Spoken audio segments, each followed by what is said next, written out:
Say yes to new beginnings. Yes. Say yes to new standards of excellence. Yes. Say yes to engaging reportage with a difference. Yes. Introducing Yes International Magazine.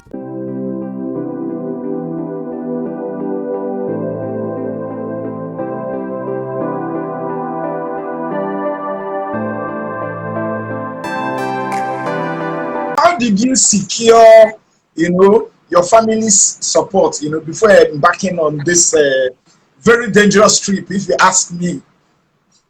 I quite agree with you. It is extremely dangerous, because a lot of things happen on the journey that even I didn't plan for. But like they say, when you go on an adventure like this, you plan both for the expected and the unexpected. But the unexpected that happened shook me. But going back to the question you asked, which was how did I secure my family support? Like, they know the kind of person I am. And I love all this adventure. And also they know that because I've done quite a lot. And I've done stuff with them too. And they also know that I plan very well when I want to do something. So when I told my children I was going to do this, the only thing they said to me is, okay, Dad, go for it, but make sure you come back. Interesting. Now, what gave you the assurance that you would travel and come back in one piece safely, that nothing will happen to you, that you won't lose your life and everything? It's planning, because like I said, it took me a year to build this plan. And while I was building the plan, I just said that at every point I have a fail-safe system. A fail-safe system, which what I mean is even if everything fails, it is still safe for me to go.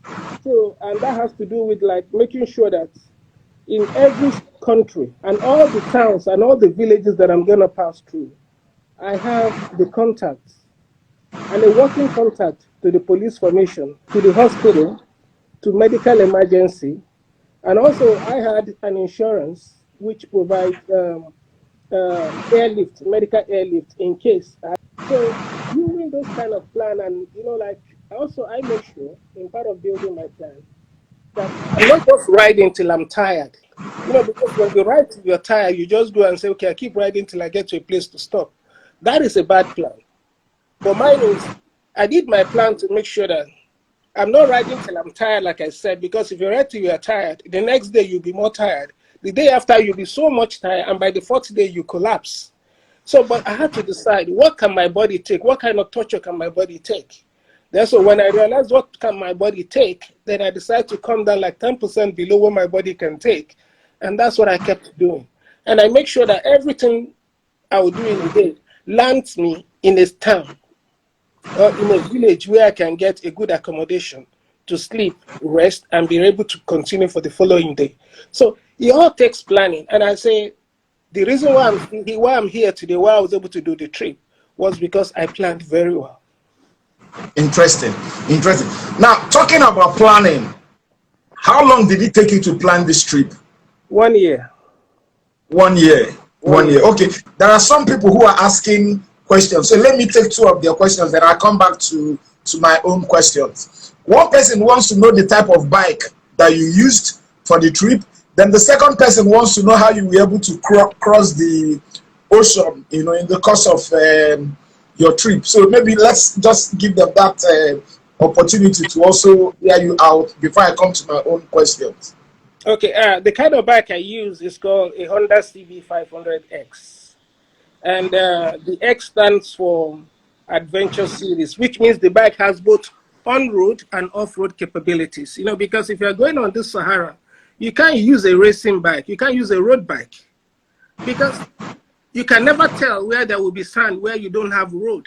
And it happened because at the boundary between, the no man's land between Morocco and Mauritania, the 5-kilometer stretch, no man's land. It's all earth, it's all desert sand. So I chose a bike that I know I'm going to run into an off-road situation. So I had to get a bike that can cope for both. So that's the bike. And also a key thing why I selected the bike again is, I look at the bike that I'll be coming in from the sub-zero temperature of the European continent down into almost plus 50 at just the same transition, not that maybe it's staying like some months before going into, is you are coming in from sub-zero and just straight into almost 50. So I need a bike that can tolerate that kind of torture. Then also range also is another particular issue here because let me give you an example. The tank capacity of the bike, the fuel tank capacity is 17 liters, but it gives me a range of 500 kilometers. If I take a bike that is gas guzzler, so much powerful engine like the 1250, the BMW GS 1250, or the 1800 police bike, I'm having too much power that I don't need, and it's gonna cause me problem. Like the bike weighs 190 kilos, right? Why the GS, for example, weighs 269 kilos? If you ride on the desert, in the desert sound, you fall down. Falling is part of riding. If you fall down, you drop the bike. Who's gonna help you carry 269 kilos when the bike is falling on your leg? But if it's 190, if it falls on my leg, I can still manage to use, to lift it up and take out my leg, then raise the bike. So these are all those factors you need to consider in sizing your bike. So there has to be the proper sizing. You can't take excess power that you don't need. It's a waste. And so you just take the power you need that will push you through all those hard conditions. So that was why I actually choose that particular bike, the mid-range series of the adventure series. Yes, in crossing the ocean, someone asked the question, how were you able to do that? Well, You just yes, shed some light on that. there are three water crossings. There are three water crossing on this journey. The first one is crossing the English Channel. That's from Dover to Calais in France. They have ferry services. There are two ways. You can use the Eurotunnel or you can use the ferry. But I chose to use the ferry. The Eurotunnel is 35 minutes, but you're under a hole. You don't see anything. I've done that before, but I chose the ferry because I'm on the ship. I can actually come out and see the sky, look at the water.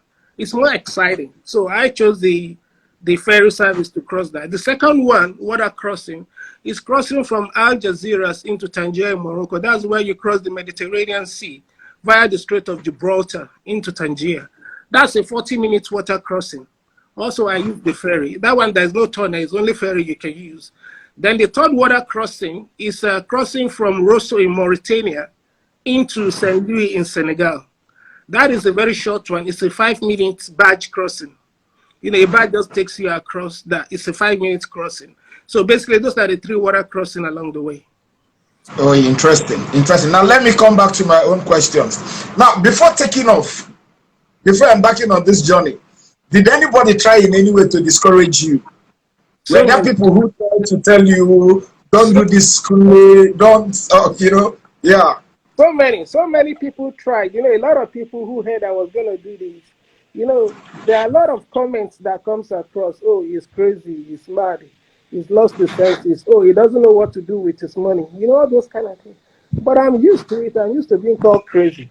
And every time people call me crazy thing, you sort of tell me, I'm used to being called, a lot of people call me crazy. They said I was crazy, I was losing it, that you don't know what to do with your money. You just want to go, like kill yourself. If you want to be suicidal, why not do it another way?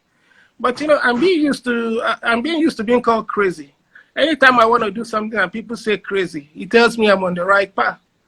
So it doesn't deter me. It only tries to, when you hear those comments like that, I only try to reinforce you that, okay, go ahead, you're on the right path.